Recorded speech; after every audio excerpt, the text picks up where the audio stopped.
Welcome back to Banner Saga 2, where Gundmunder's like, fall back! The opening is ready to come down! As everyone sprints into the mine, the guard captain tosses you a heavy hammer and points at the timber. You deserve the honor, he says. You turn and look at the gray sky. The snow, Bindle, and the dredge walking toward you.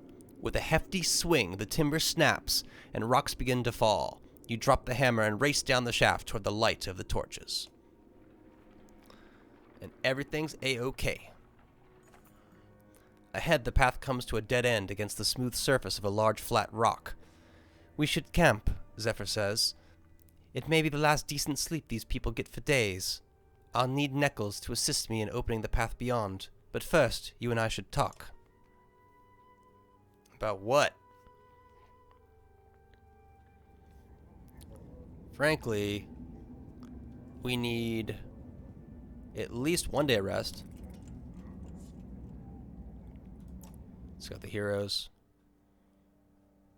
Is anyone injured who's important? Yes, is the answer. So we'll take at least 1 more rest day.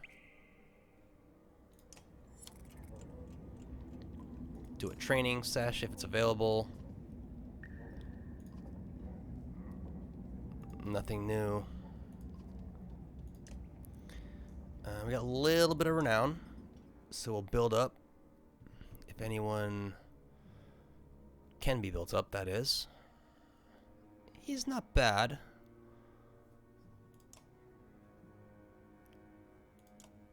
Nine to promote improves his ability.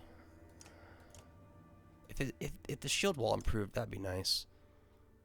Sigbjarn, oh, he's with us. Cool. Folka. Oh, I can afford. And she gets a second ability. Yes. Yes, yes, yes. Shield smash. Boom! The character smashes her shield against a single adjacent target.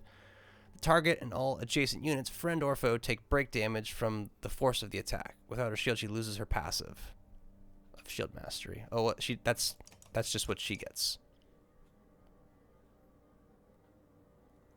Apparently, it just does a bunch of break damage, I guess. Not important. So, get her extra that. She has at least 2 big attacks. Then, boost the shield. She has no item. Will, armor per rest. She's not going to be resting too much, but she's powerful enough to use the item. So, good for her. Dodge, crit, divert. Dodge and divert. That's pretty powerful.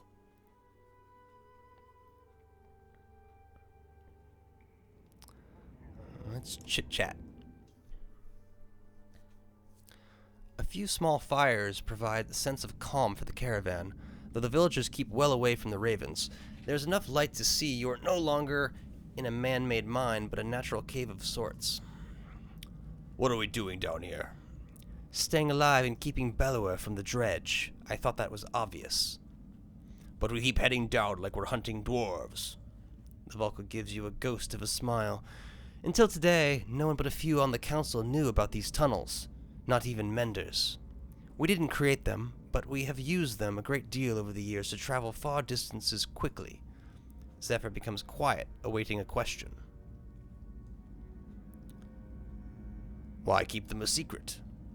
Because the more you know of this world, the more frightening it can be. If children knew how many spiders were in their house, they'd never sleep. And it never hurts to have a way to outmaneuver your enemies. The Valka does not respond. Zephyr becomes quiet, awaiting a question. Where do they lead?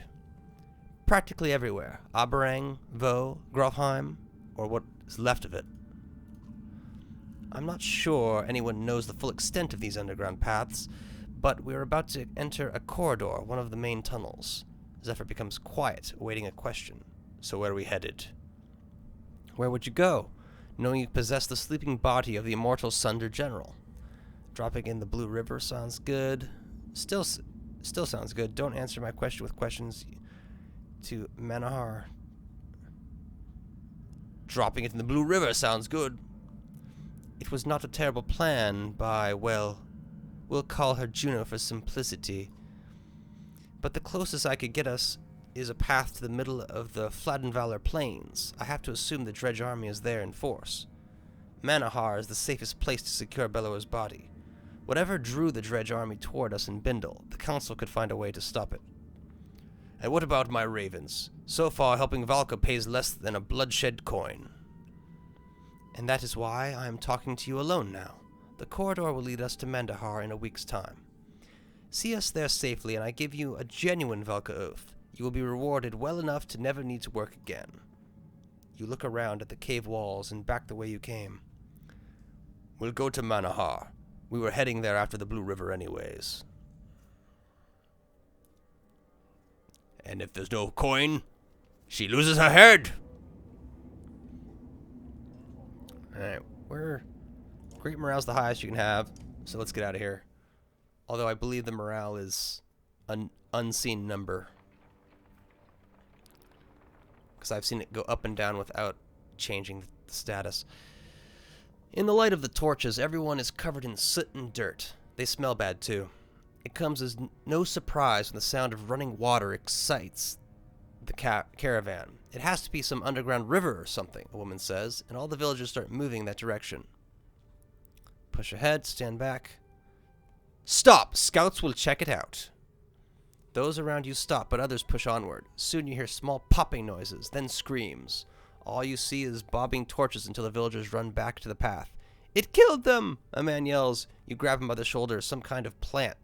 Leaves made the noise like water, but it had thorns and grabbed them. They just died. This is terrible, Zephyr says, taking the deaths personally. We should stick to the paths as much as possible. Too much can go wrong down there. The faces of those passing you are frightened. And a decline in morale. And we're already back to good morale. Ditch. Hello? The man's sudden appearance makes you tense. I didn't mean to sneak up on you. It's something I do. I mean, something I've learned to do. Something that will get you killed if you do it to me again. Okay, yes, understood. But it does have its uses. Just allow me to fight alongside you and, fight. You won't regret it. You scoff and turn away from the man only to see Gudmundur approach. I see him at Dutch. Was it? Strange fellow to have next to you in the fight, but he finds his way through the enemy defenses. Then you fight next to him. People near me tend to get hurt, but his injuries won't be an accident. Yeah, Gund, whatever his... I've made it difficult for myself. What's going on here? You hear Folka ask a group of ravens. They're standing around a whimpering man on his knees. He kept whining about being hungry, one of the fighters said. We found these little glowing berries for him, but suddenly he's not so hungry. Ha ha ha! They chuckle. Let her handle this. Knock the berries out of his hand. Make your fighters eat them. Force the man to eat them. You know what? Let's make the fighters eat them. As the fighters chew, their mouths glow with berry juice. Folka and the man she helped start laughing. The fighters look at each other and laugh. After a while, they show no signs of illness. They don't taste half bad either. Oh, so it was a unknown. Others start collecting the berries to eat and squeeze, waving glowing hands in the dark. Mothers rub their smiling children in the juices in order to keep track of them. Sweet. Great morale. Though torches highlight the craggy black rocks and puddles on the path underfoot, they do little to keep everyone together. Sharp turns around boulders quickly block lines of sight. We've lost a few families. We need to stop and find them. Shoot. We're over here. You find them. This is the only time.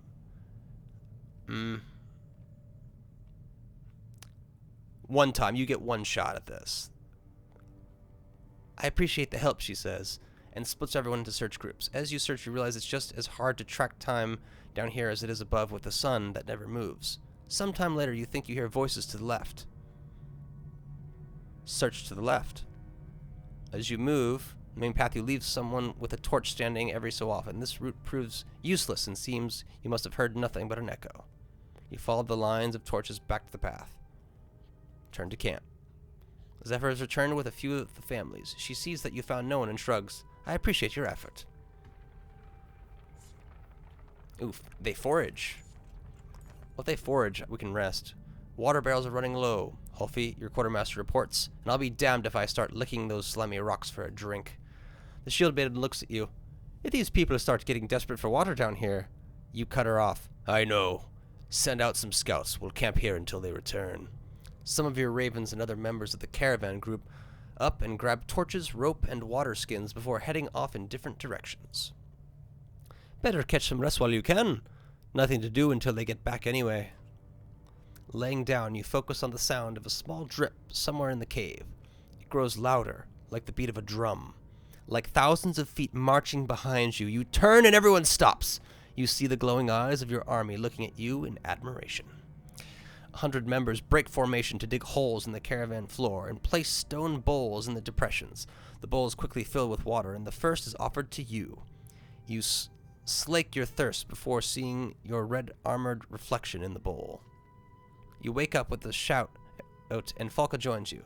What was it this time? She asks, concerned. Instructor on finding water. Dig holes. Put bowls down in them. See if they fill with water. She sets some ravens to follow your strange commands, and shortly after you hear the whooping cheers of success. The celebration brings all the scouts back early. Yeah, morale's... Oh, no, bridge. A rope bridge with wooden planking crosses open a span in the cavern formations. Looks odd, Falca says. Narrow and not meant for carts. Get the menders, that's what they're here for. Both Zephyr and Nichols move through the crowd and begin tracing patterns in the air with their staves. The only thing you see is a slight lift in the bridge, but they walk across first to calm any fears. The caravan crosses without incident. That's using your head.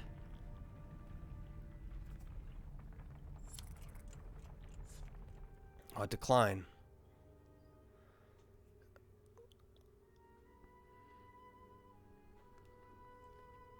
Oh, is it a godstone?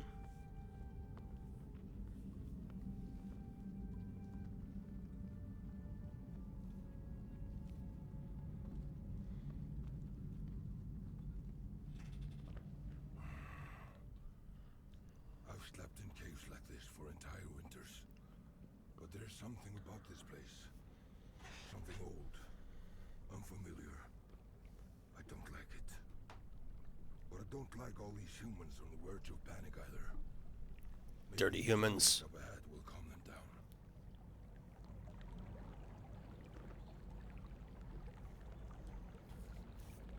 Impressive.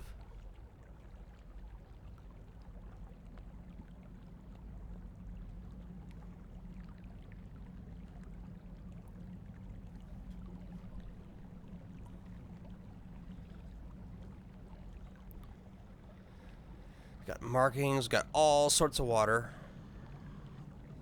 Give it some supplies.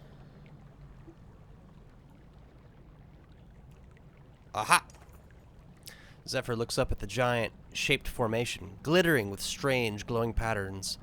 The Vulcan know almost nothing about this ancient race's culture, let alone their god, Vez'nan.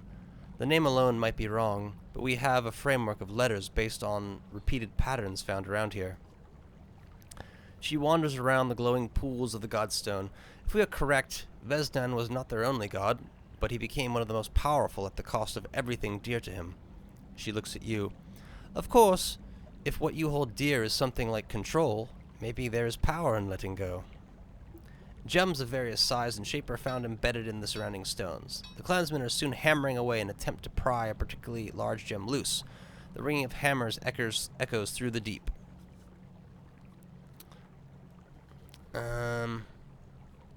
Stop them.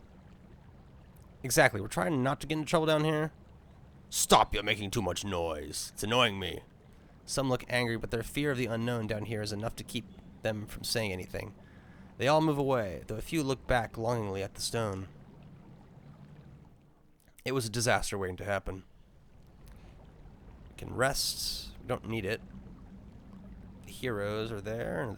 The pools. Oh, I want to check out the pools before I leave for sure. What do you have to say? For yourself. The young mender stands tall and proud as you approach. Bulwark, I was thinking, well, wondering about what it takes to become a raven. I've never heard stories about a test or trials to join. Is there a test? Why do you care? Aren't you Zephyr's lackey? Well, apprentice, yes. I'm a full mender training to become a Valka. Part of our training requires world experience. Couldn't you find work with a blacksmith or something? Nichols frowns at her.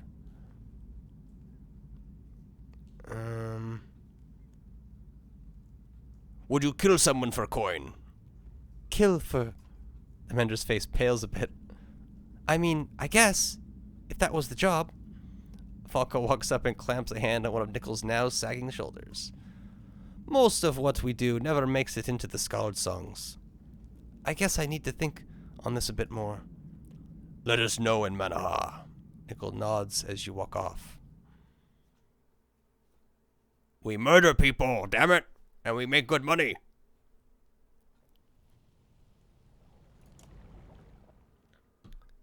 Spearman now. The spearman is standing alone, staring off into the depths of the caves. If you take off down one of these tunnels, we're not going after you. Back doesn't respond. He doesn't want to talk. I like him already. Do you know the worst part of it all? Never mind, I don't like him. Walker gives you a look before turning to back. Tell me the best part of it all first. The best part, it might be all over sooner than we think. You squint, not liking his words. That's not really what I meant, but go ahead. What's the worst part of everything? It's the silence. You give Falca a look. He hasn't slept near Ollie. That man makes all kinds of strange sounds. That's just noise. There's a silence from the loneliness. Falca inhales sharply. He's hit a sore spot. Maybe these tunnels and caves make it worse. There used to be days of talk. We used to laugh. Are you talking about your Feyan spear again? Back turns and stares with the eyes of a man undecided on going mad. Lofen helps where she can, but no, there was another. Now there's an endless hole shaped like her, and if I don't keep filling it with work or drink... He walks away without finishing his thought. Keep an eye on him. I'm the only one who gets to lose their mind and start killing. He's not crazy. He's alone. Whoever she was, he still thinks she was the greatest. I'm jealous of her. It would be nice to have someone feel that way about me. You shake your head, snort, and walk away. Feyan humans. They're dirty, too.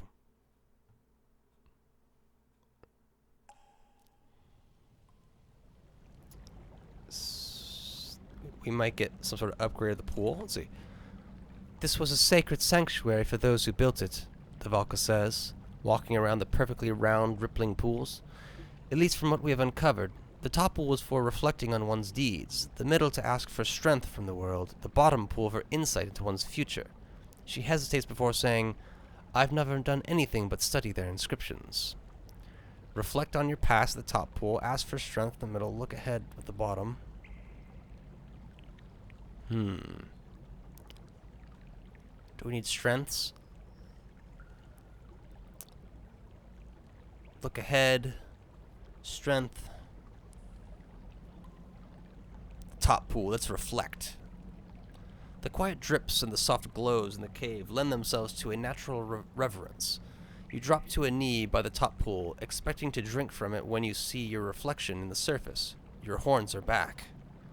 You must be in your first century, not fully grown.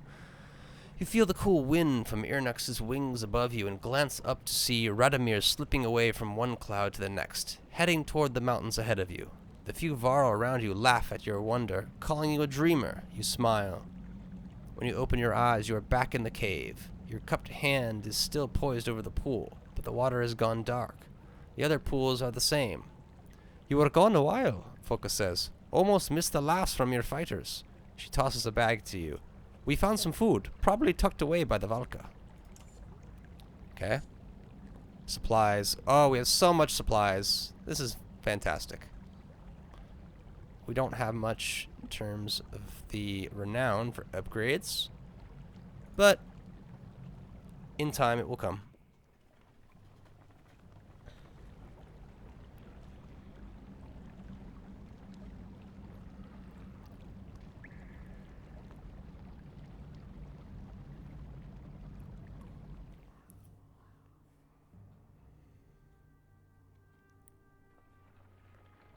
Oh, giant skeleton. A scout rushes back to the caravan. There's gold down there! You feel the surge of excitement like everyone else. A vein as thick as my leg, just over, well, just around. The man looks left and right confused. Damn it! I'm all turned around. Gold doesn't do us any good. This would be a great way to reduce our numbers. Search party! A dozen fighters join the scout to find the gold. The clansmen pass the time by saying what they will do with their share. The longest longship ever built, says one man. Enough land around me that I'd never have to see any of you again, a woman adds. After a couple hours, they all return empty-handed. The scout already looks beaten and mumbles apologies to everyone, but the caravan's dashed hopes gain him another round of beatings. Okay. Oh, we got foraging, though. You stop, turn your head, and open your jaws slightly to increase your hearing. What's that sound? You ask Volka. She only shrugs. It's quiet. Oh, it's quiet, you say. But like a beat or something. She listens for a moment and shrugs again. Maybe you're just not hearing us cooped up in the tunnel anymore, she says, watching the entire caravan move toward the incredible bones ahead. Can you imagine the beast that left these behind? She turns to find you down on your knees, once again grasping your head.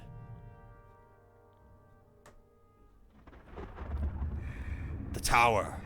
The lightning. White tower. Orb thing. On your damn feet, come on!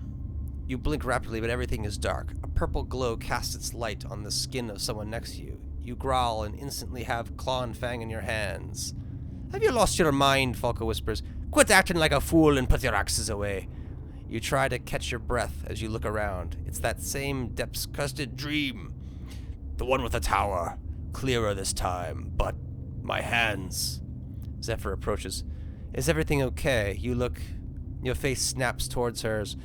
Everything's fine, Volka. She studies your face, then Falka's before saying, Then we should keep moving. The air feels full of warning. You walk past her without a word. Dirty Volka. What are we looking at, Volka? The center of the world? For the others' sake, it's best we not discuss it.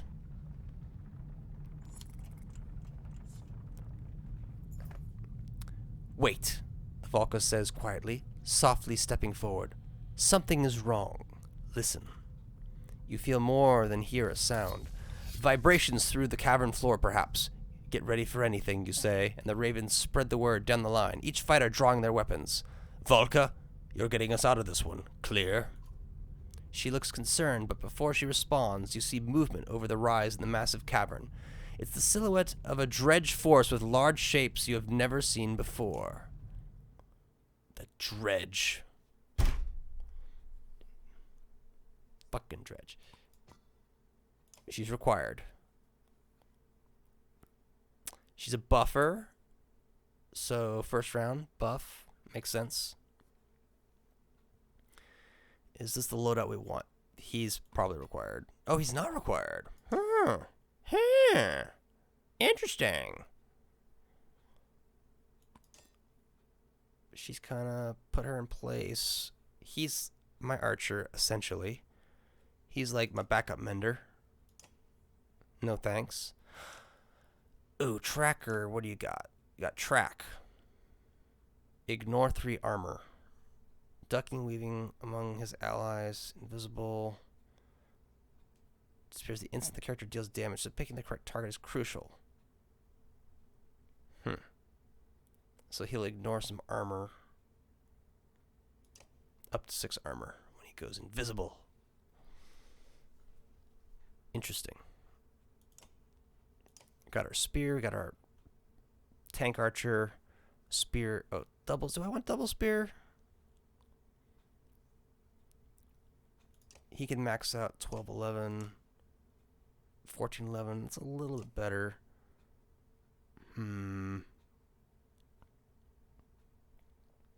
They're definite.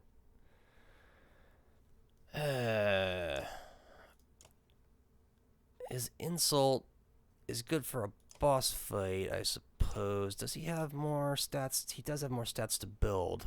So he's going to probably be good in a boss fight. So I would definitely want to build him, at least for now.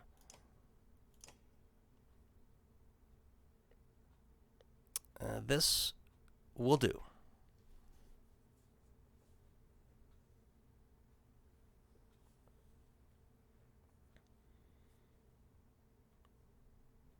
Oh, we're surrounded. So we'll be doing this battle in the next episode. So catch y'all then.